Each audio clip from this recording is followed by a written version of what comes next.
Hi, I'm Cathy Margolin. I'm the Associate Dean of Business at Brandman University. We're in Southern California. We have 27 campuses in California and Washington State.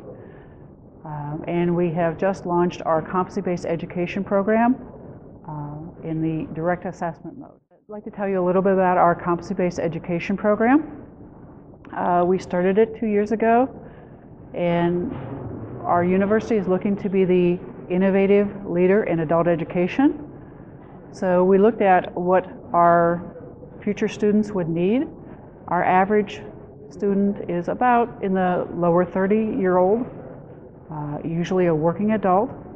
And to be able, there are 37 million students out there with some college but no degree. And there's been a push by Washington, the president, and also Congress to make school more affordable and accessible and with quality in mind. There are a number of students with huge student loan. There's a lot of student loan debt, so they're trying to make it more affordable. Competency-based education is one way to do this. Again, 2 years ago we looked at this as a different degree program. We teach blended classes, we teach online classes, and we were looking for a different modality for a different subset of students. There are a lot of working adults out there that have a lot of working knowledge and are self-starters, and this would be a perfect program for them. We started and we decided to start with a Bachelor's of Business Administration with 4 emphasis areas. The emphasis areas are supply chain, marketing, management and leadership, and also information technology. As you'll find, a lot of competency-based education programs also include information technology.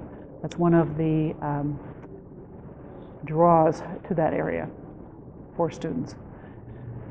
And we decided to look at, for say the marketing job, what marketing job would they come out with?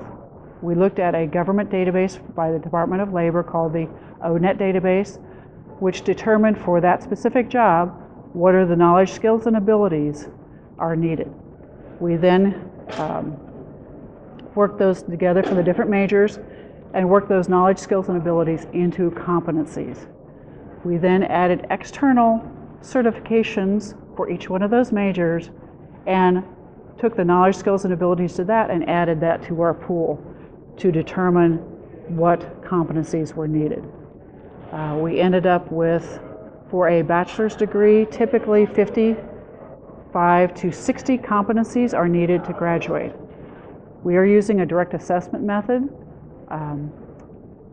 University like Western Governors is using competency by credit, so each competency equates to a credit hour.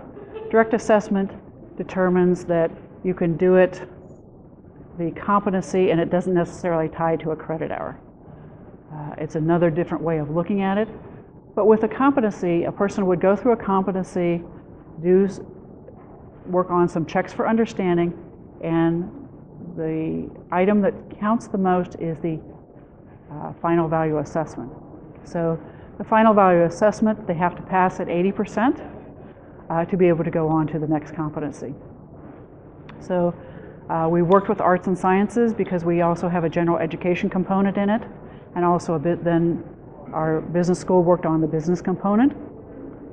And it was interesting that both arts and sciences and business, both schools worked together on this project. And we designed the competencies. I think we had 13 general education competencies, and between the different emphasis areas, we had like 78 business competencies that we designed in a year. We used our existing faculty to design that. We used a vendor called Flat World Knowledge as the content, and they also developed the engine that we used to put it in.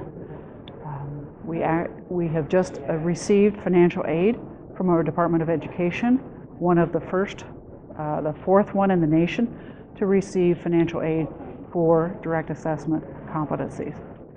Now, as somebody goes through our competency program, they are able to bring in transfer credits, and if they have a B- or better on that class, they can transfer that in to equate to a competency. And as they go through the competencies, we have a number of them that have project-based, and the competencies, the final value assessment could be like a business plan for your business capstone competency, and those are then graded by graders. We have a number of different levels of people interacting with you. As the student applies, they will take a competency information module, which gives them a look to see if they would be a fit for the competency-based program. It helps them with learning how to use the library, to make sure that they understand technology and that they would be a good fit for the program. That is a free program that we let everybody into to see if they're a good fit. And our competency-based program is $5,400 a year in 6-month increments. We designed the program so that there are 8 6-month periods, basically 4 years, but you can go through at any speed. So we expect that an average student would get a bachelor's. Normally in the United States it would take 4 years, or 5 years, I think is the average nowadays, in 30 to 36 months.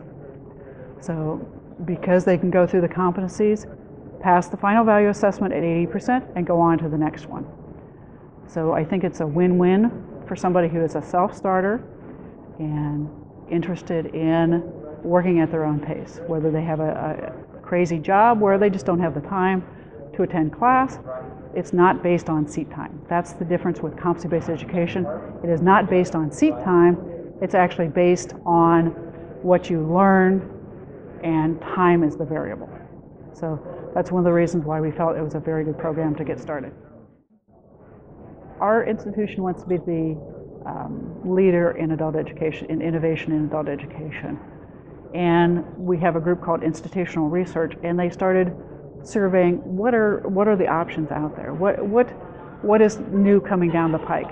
They looked at MOOCs and they said, well, that doesn't really bring students in. I mean, it brings students in, it's more marketing, but it's not for a whole program. How do we make a difference to our adult education audience?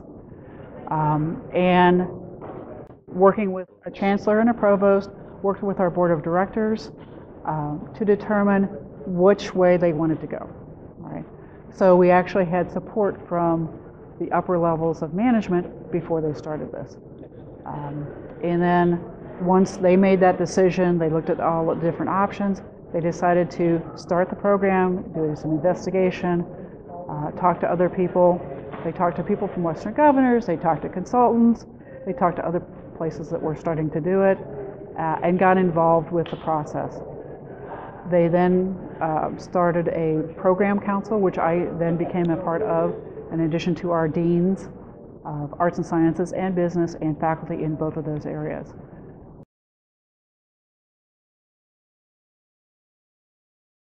You have a lot of different universities that are doing this. We focused on quality. Again, we did a backward design, so we pulled in the knowledge, skills, and abilities to develop our competencies, and from that we actually came up with objectives from those knowledge, skills, and abilities for each objective. And it was validated also by, we took external certifications for those emphasis areas like marketing, and looked at the knowledge, skills, and abilities for those certifications and made sure that those were in the program. We then had it, we ran it by our business advisory board to make sure that we had the right knowledge, skills, and abilities. So we had a number of external resources saying, okay, do we have the right competencies and objectives for those competencies? We then cross-referenced to our current courses. Are we doing anything new? Is there something that we need to add? We found that in our current program, we didn't have risk management. We didn't have global economics. These we had gotten from external sources and are now in our competency-based education, and eventually we rolled into our regular degree program. So we actually built a lot of quality into it by a number of different checks and balances. So we actually spent the entire last year developing competencies So it was more of a kind of a year of planning. Again, 2 years ago, most people were not doing it. Now, I'm seeing a lot of people here are doing it. I've heard over 350 colleges are considering it or doing it. One of our vice chancellors joined the Competency-Based Education Network, which was formed by 20 institutions who were working on competency-based to ensure the quality of the program. So that gives us an advantage because we actually have a sounding board now.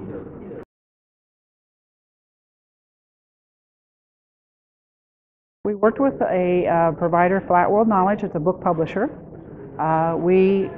At the time, 2 years ago, we went out to the various vendors. Some were interested, some were not. Some have now gotten into developing competency-based education. One company, Cengage, wasn't even interested. Now they're big into it. So the difference of 2 years is very interesting as how the publishers have really jumped on the bandwagon. We pulled in texts from Flat World Knowledge. Again, they're a book publisher. Where we didn't have content, we actually either created it or pulled in other online open sources information. We pulled in different YouTube videos, interactive. Everything was closed captioned so that it would work for all of our, we call it ADA compliant, American Disabilities Act compliance. So everything is all in an online. All the books are included. And it's all digital. So the first students will be using it on either an iPad or a computer. They'll upload their files to the platform that we have. It has a dashboard. As they go through the competencies, they'll be getting badges, digital badges, and that they can then post onto their Facebook account to say, oh, I've passed Accounting 101, et cetera, et cetera. And as the student goes through, they'll interact weekly with a coach. Think of that as an advisor who help make sure that they're on progress, on task, if they need any additional information. We also have tutorial faculty who will be helping them, but only if they need help. Okay? So those are more of a subject matter experts. We might have one for accounting, one for business, one for econ, and as the student would go through the competency, if they have any questions, they would reach out to the subject matter expert, which we call their tutoring faculty. As they have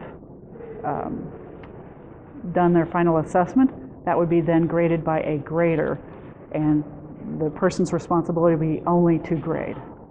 So that's a different level of employee.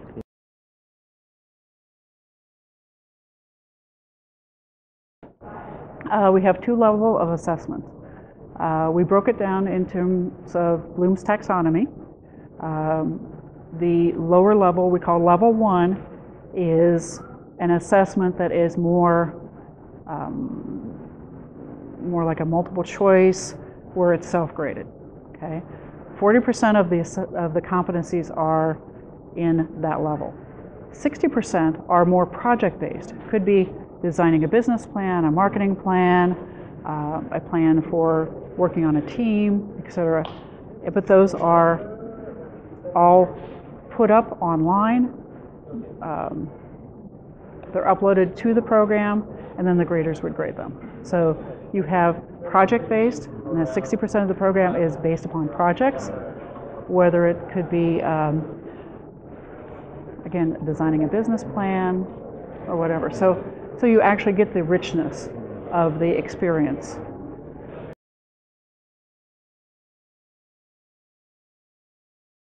Now, I think they're looking at maybe 1 to 2 years, because they're looking at a large number of students going through the program. As we are in 2 states, and we have a fair number of military population, and we're pulling from a lot of different states, we have the accessibility to a number of different students that college may not have been available to before because of their schedule, and they wouldn't want to sit in a class. If they have a lot of knowledge, they want to have to sit in a class for 16 weeks just to get the transcript. So you have an entire new population that you're pulling into college. We expect it to grow exponentially. Right now we're in beta tests. We have a limited number of students that are going through every competency and make sure everything is all, we say kicking the tires. And probably in January we'll be opening it to other people. And we have just under 1,000, anywhere from 600 to 1,000 people are ready to go into the program. They've expressed interest in getting into it. We expect it to grow exponentially. And the advantage to choosing a bachelor's is that you have a bigger population. So a competency-based program is where you used your economies of scale. You spend a lot of money developing the program. You have to work on your back-end systems. We had to work hard on, we actually got a new financial aid system that will manage students going through and starting every week. Not every semester, they can start in this program every week. So it's not, oh, I've got to wait for another semester to go. They can actually start at their own speed. We call it the all-you-can-eat buffet because you can go through the competencies as fast as you want.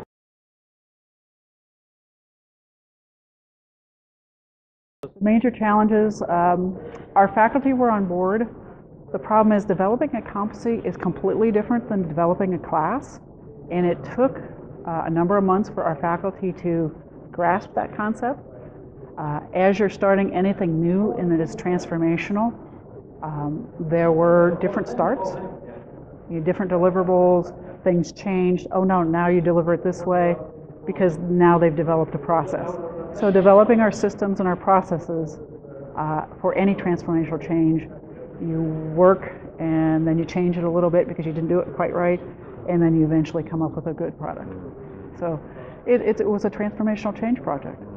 So yeah, and so I actually was going through a transformational change educational doctorate program at the time, so it was actually right up my alley.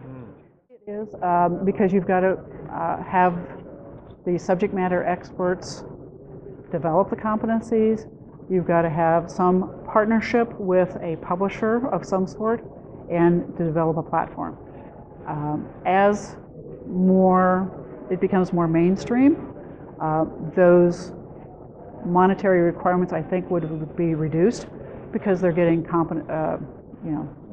scalability. Right. So some of the vendors that 2 years ago didn't even consider it, it's mainstream right now. And so there's a lot more advantage to being a little bit slower to adopt because the economies would be better.